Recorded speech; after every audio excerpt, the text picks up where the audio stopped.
Guto, dá um exemplo de nome, assim, um nome popular para lesão músculo-tendínea. O que acontece? Dá um exemplo de nome que eu conheça. Um estiramento. Estiramento. Tostão.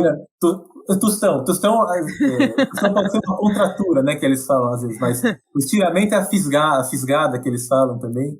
Isso seria a lesão muscular mais clássica. Tendinite entra nessa onda ou não? A tendinite é clássico como uma lesão muscular, não, mas se eu falar lesão músculo-tendínea, aí pode entrar sim a tendinite também. Certo.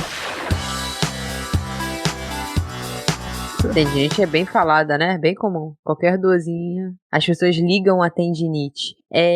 Guto, você poderia falar um pouquinho disso com relação à tendinite? Realmente é uma lesão por esforço repetitivo? Ela é muito comum? Toda tendinite tem um processo inflamatório envolvido? Boa. Vamos lá, vamos por partes. Eu acho que eu vou tentar trazer alguns pontos interessantes em relação à tendinite ou tendinopatia, né?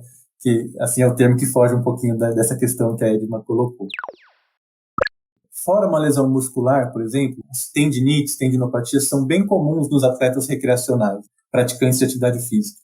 E sempre que eu vou explicar para um paciente, para um cliente, como aparecem essas lesões, eu coloco para ele ali que é uma incompatibilidade entre a capacidade e a demanda. Então, o meu corpo tem uma capacidade X de lidar com uma carga, e às vezes, se a carga a qual ele está sendo submetido extrapola muito essa capacidade, eu posso ter problema. E aí eu tenho duas possibilidades principais atreladas a isso. Ou a capacidade do corpo da pessoa de lidar com a carga está muito baixa, então mesmo que eu não aplique uma carga ali descomunal, ela pode vir a ter alguma queixa, músculo tendíneo, mas, por outro lado, eu posso ter uma pessoa muito bem preparada que está tendo carga muito alta de maneira descontrolada. E aí ela pode vir a sofrer com o mesmo tipo de problema, né? Que é a velha máxima do mau uso, né, ou desuso, e do excesso de uso. Aí tem um outro ponto importante, já trazendo um pouquinho para a questão da Edma, é se tem ou não inflamação envolvida.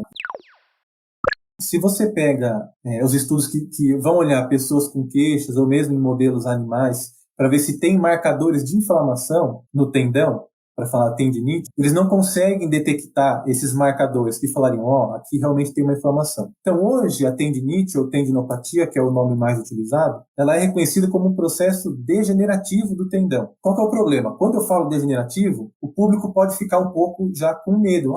Que dá a ideia de que você não recupera mais. Mas entendam degeneração como um processo reversível, onde eu só vou alterar um pouquinho a qualidade do tendão. Então, o tendão ele tinha uma composição, por um processo ali de sobrecarga, ele alterou a composição dele. Aí ele fica com um aspecto um pouco mais degenerado. Mas uma vez que eu controlo essa carga e dou estímulos nesse tendão de novo, ele consegue recuperar a composição normal dele. Tem um ponto, acho que a Rafa comentou também, que eu acabei não respondendo. Se as dores, às vezes o pessoal fala, tô com uma dor no ombro aqui, é uma tendinite. Isso acontece porque muitas vezes a gente entra naquela máxima de dor e lesão, né? Nem toda dor é uma lesão. Só que o que acontece é que quando a pessoa tem o episódio de dor, o que ela faz? Ela vai procurar ajuda. E muitas vezes ela recebe ali uma recomendação de fazer um exame de imagem, por exemplo. E aí nesse exame de imagem vem uma alteração ali de sinal que a gente fala, ou do aspecto do tendão. E aí o pessoal fala, você está com uma tendinite, mas não dá para você falar que é de fato aquela alteração encontrada no exame que está gerando aquela dor. Porque quando você compara pessoas com muitas pessoas, né, com exames parecidos, muitas delas não têm dor. Às vezes a gente foca demais em apenas um tipo de contração, Guto. Apenas a gente pensa só no músculo vencendo a carga.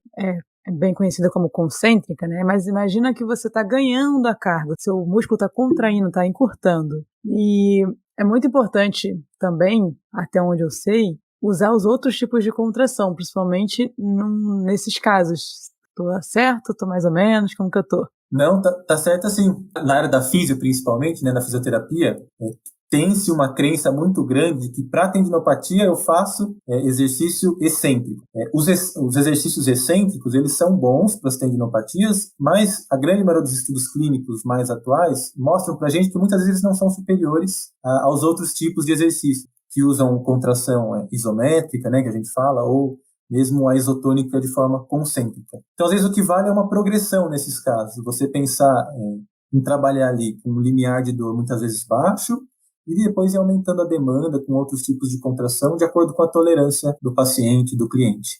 Sim, legal. Não dá para fazer de um jeito, arruma um jeito que dê para fazer. O tendão precisa de carga, acho que essa é a máxima. Se Legal. você está com uma dor e tem uma característica de uma tendinopatia relacionada à sobrecarga, você precisa, claro que de maneira controlada, mas de carga e não de repouso, que é o que muita gente pensa, né? Cara, essa era a minha próxima pergunta. Quando é que eu sei que é hora de eu evitar movimento ou me movimentar? Então, o indicado em questões ligadas a tendão é você se movimentar, obviamente, gradativamente. Porque é muito comum ver as pessoas têm uma dor, já enfaixa o punho, o joelho, alguma articulação, né? Sim. Então, E a não, gente, movimento. movimento. Então a gente sempre entra naquele ciclo de dor e evitação. Então eu tenho dor, eu evito o movimento, mas quando eu precisar movimentar, a tendência é que eu sinta mais dor e eu acabo entrando num ciclo vicioso. Então eu preciso sim quebrar esse ciclo. O movimento ele é bem-vindo, o tendão precisa de estímulo para ele voltar naquela composição normal que ele tem, mas claro que a gente tem que pensar num contexto como um todo. Então às vezes é um praticante que estava com uma carga enorme ali, ele vai precisar de um período com estímulos talvez diferentes. Aí sim eu acho que vale entrar o raciocínio ali mais generalista, dar estímulos um pouco diferentes, que tirem ele da especificidade, e aos poucos eu vou ali voltando ele para a especificidade do esporte ou da modalidade que ele vem praticando.